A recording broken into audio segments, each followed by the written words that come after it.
പയ്യന്നൂരിൽ വീണ്ടും നിലപാട് കടുപ്പിച്ച് സിപിഎം മുൻ ജില്ലാ കമ്മിറ്റി അംഗം വി കുഞ്ഞികൃഷ്ണൻ. ഫിക്സഡ് ഡെപ്പോസിറ്റായി നിക്ഷേപിച്ച ധനരാജ് ഫണ്ടിന്റെ പലിശ പോയത് വ്യക്തിപരമായ അക്കൌണ്ടിലേക്കായിരുന്നുവെന്നാണ് കുഞ്ഞികൃഷ്ണന്റെ പുതിയ ആരോപണം. മാനദണ്ഡങ്ങളില്ലാതെ 5 ലക്ഷം രൂപ ഏരിയ സെക്രട്ടറിയുടെ അക്കൌണ്ടിലേക്ക് മാറ്റിയിരുന്നുവെന്ന കുഞ്ഞികൃഷ്ണന്റെ ആരോപണത്തിന് സിപിഎം ഏരിയ കമ്മിറ്റി കഴിഞ്ഞ ദിവസം വ്യക്തത വരുത്തിയിരുന്നു. ഇതിനു മറുപടിയായാണ് വി കുഞ്ഞികൃഷ്ണൻ ആരോപണങ്ങൾ കടുപ്പിച്ചത്.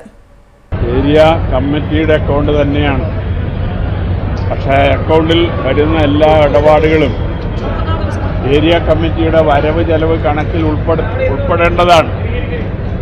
പക്ഷേ ഈ പറഞ്ഞ സംഖ്യ അതിൽ വന്നതോ അതിൽ നിന്ന് പിൻവലിച്ചു പോയതോ ഏരിയ കമ്മിറ്റിയുടെ അക്കൗണ്ടിൽ വന്നിട്ടില്ല.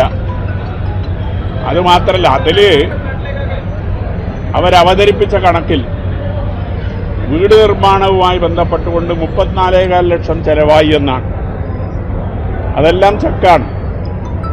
അതിൽ 29,4 ലക്ഷം രൂപ കോൺട്രാക്ടറുടെ അക്കൗണ്ടിലേക്കും ഈ 5 ലക്ഷം രൂപ ഏരിയ കമ്മിറ്റിയുടെ അക്കൗണ്ടിലേക്കാണ് പോയത്. ആ ഏരിയ കമ്മിറ്റിയുടെ അക്കൗണ്ടിലേക്ക് പോയ സംഖ്യ ഏരിയ സെക്രട്ടറി പിൻവലിച്ചു പോയിട്ടുണ്ട്. അത് ഒരു വ്യക്തിക്ക് മാത്രം ഓപ്പറേറ്റ് ചെയ്യാൻ സാധിക്കുന്ന അക്കൗണ്ടാണ്.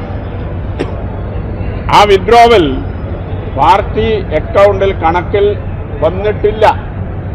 അതിനാണ് അവർ വിശദീകരണം നൽകേണ്ടത്. ആ നിലയിലൊരു വിശദീകരണം അവരുടെ ഭാഗത്ത് നിന്നുണ്ടായിട്ടില്ല. ഇന്നൊരു പുതിയ കാര്യം കൂടി ഞാൻ എൻ്റെ ഫേസ്ബുക്കിൽ കുറിച്ചിട്ടുണ്ട്. ധനരാജ് ഫണ്ടിൽ നിന്ന് 40 ലക്ഷം രൂപ പിൻവലിച്ച് 2 ബ്രാഞ്ചുകളിൽ സ്ഥിര നിക്ഷേപമാക്കി മാറ്റി. 5 ലക്ഷത്തിൻ്റെ 8 നിക്ഷേപം, 8×5 40. അതിൽ 35 ലക്ഷം രൂപ 25 ലക്ഷം രൂപ അതിൻ്റെ കാലാവധിക്ക് ധനരാജ് അക്കൗണ്ടിലേക്ക് തന്നെ മാറ്റി.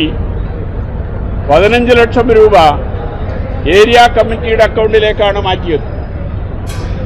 ഈ 15 ലക്ഷം രൂപ പിൻവലിച്ചു പോയിട്ടുണ്ട്. ഏരിയ കമ്മിറ്റിയുടെ കണക്കിൽ അത് വന്നിട്ടില്ല. ഈ 40 ലക്ഷം രൂപയിൽ 20 ലക്ഷം രൂപയുടെ പലിശ ഏരിയ സെക്രട്ടറിയുടെ വ്യക്തിപരമായ അക്കൗണ്ടിലേക്കാണ് പോയത്.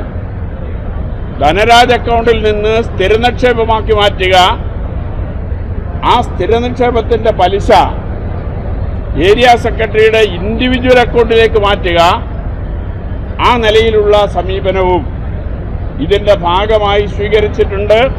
ധൻരാജ് രക്തസാക്ഷി ഫണ്ടിൽ നിന്നും 40 ലക്ഷം രൂപ സ്ഥിര നിക്ഷേപമായി മാറ്റി ബാങ്കിന്റെ 2 ബ്രാഞ്ചുകളിലായി 20 ലക്ഷം രൂപ വീതമാണ് നിക്ഷേപിച്ചത്. പക്ഷേ ഈ അക്കൌണ്ടിലേക്ക് വരേണ്ട ഫിക്സഡ് ഡെപ്പോസിറ്റ് പലിശ അക്കൌണ്ടിലേക്ക് വന്നില്ല എന്ന് മാത്രമല്ല, പാർട്ടിയുടെ അക്കൌണ്ടിലും വന്നില്ലെന്നും വ്യക്തിപരമായ അക്കൌണ്ടിലേക്കാണ് പോയതെന്നും കുഞ്ഞികൃഷ്ണൻ പറഞ്ഞു. 34,4 ലക്ഷം കണക്ക് കാണിച്ച് വീട് നിർമ്മാണത്തിന് കരാറുകാരന് നൽകിയത് 29 ലക്ഷം മാത്രമാണെന്നും 5 ലക്ഷം പോയത് സ്വകാര്യ അക്കൌണ്ടിലേക്കാണെന്നും കുഞ്ഞികൃഷ്ണൻ പറഞ്ഞു. പുതിയ കാര്യങ്ങൾ സന്ദർഭം വരുമ്പോൾ പറയാമെന്നും അതിന് ഇടയാക്കാതിരുന്നാൽ അവർക്ക് നല്ലതെന്നും കുഞ്ഞികൃഷ്ണൻ വിശദീകരിച്ചു. City news Kannur.